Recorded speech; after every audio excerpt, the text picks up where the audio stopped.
বনগ্রাম পঞ্চায়েতের প্রধান হাসু বান্দি, উপপ্রধান তুষারকান্তি মণ্ডল সহ ১১ জন সদস্য ও ৩ জন পঞ্চায়েত সমিতির সদস্যরা এদিন কঙ্কালীতলার বনডাঙ্গায় একটি তৃণমূল কার্যালয়ে গিয়ে কাজল শেখের সাথে দেখা করেন। কিন্তু এতদিন তারা ছিলেন অনুব্রত অনুগামী। সেখান থেকে হঠাৎ করে কাজলের শরণাপন্ন হওয়ায় উঠছে প্রশ্ন, তবে কি কেষ্ট শিবিরে ভাঙন?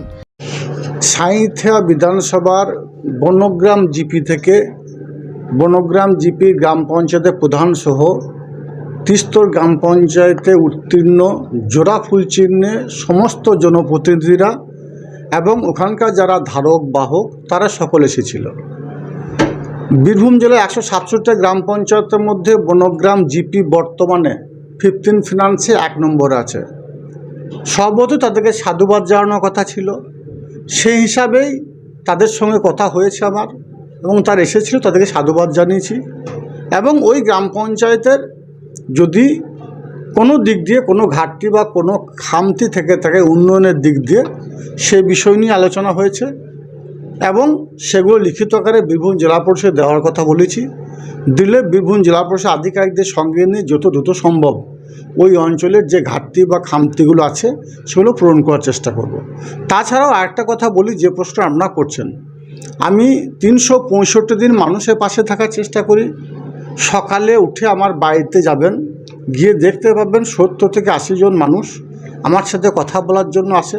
তাদের বিভিন্ন অভাব অভিযোগ থাকে, সেগুলোকে পূরণ করার চেষ্টা করি। এটা আমার নিত্য নৈমিত্তিক কাজ।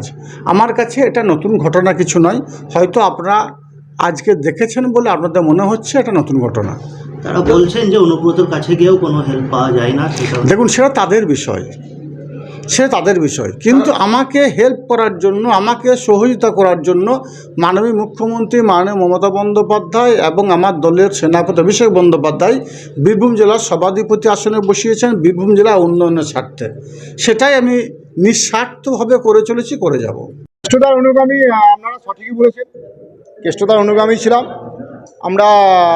বিগত 1 মাস থেকে পঞ্চায়েতের সাংগঠনিক বা প্রশাসনিক কাজকর্ম নিয়ে কেষ্টদার কাছে বারবার গেছি আমরা বনগ্রাম অঞ্চলের পক্ষ হইতে, কিন্তু আমরা বারবার যেও কোনো কাজে সুরা হয়নি বা আমরা অপদস্থ হয়েছি। তাই আমরা টোটাল পঞ্চায়েত সদস্যা, পঞ্চায়েত সমিতি সদস্যা, প্রতিটা বুথের সভাপতি এবং অ্যাক্টিভ কর্মী মিলে আমরা ঠিক করেছি যে আগামী দিন আমরা কাজলদার নেতৃত্বে বনগ্রাম অঞ্চল তৃণমূল কংগ্রেসের হয়ে লড়বে। নেতৃত্বের অভাব বলতে ধরুন, আমরা তো মমতা বন্দ্যোপাধ্যায় আর অভিষেক বন্দ্যোপাধ্যায় লেগে দল করি। উনি দায়িত্ব দিয়েছিলেন, কেষ্টদা জেলা সভাপতি ছিলেন, তারপরে হয়তো উনি সরে গেছেন, কোর কমিটি হয়েছে। তবু আমরা কেষ্টদার কাছে গেছি, আমরা কেষ্টদাকে ভালোবাসতাম, এখনও ভালোবাসি। কিন্তু আমরা তো দল করি, দলের ঊর্ধ্বে তো কেউ নয়। যেখানে আমরা দেখেছি যে তৃণমূল কংগ্রেসকে আগামী দিন আরও এগিয়ে নিয়ে যাওয়ার জন্য আমরা কেষ্টদার কাছে যেও কোনো কাজ করতে পারছি না বলে আমরা নেতৃত্ব পরিবর্তন করতে বাধ্য হয়েছি। আমরা মাননীয় মমতা ব্যানার্জি এবং অভিষেক বন্দ্যোপাধ্যায় যে আমাদের কোর কমিটিকে দায়িত্ব দিয়েছে, সেই কোর কমিটির অন্যতম সদস্য কাজলবাবু, যিনি আমাদের জেলার সভাধিপতি। তাই আমরা সমস্ত দিক দিয়ে সাংগঠনিক ও প্রশাসনিক সব কিছু উন্নয়নের ধারাকে যদি বজায় রাখতে পারি, সেই হিসাবে ওনার কাছে এসেছি আমরা। Bureau report, D Bangla news. সব খবর সবার আগে পেতে আমাদের চ্যানেলটি সাবস্ক্রাইব করুন এবং পাশে থাকা বেল আইকনটিতে ক্লিক করুন, লাইক ও শেয়ার করুন।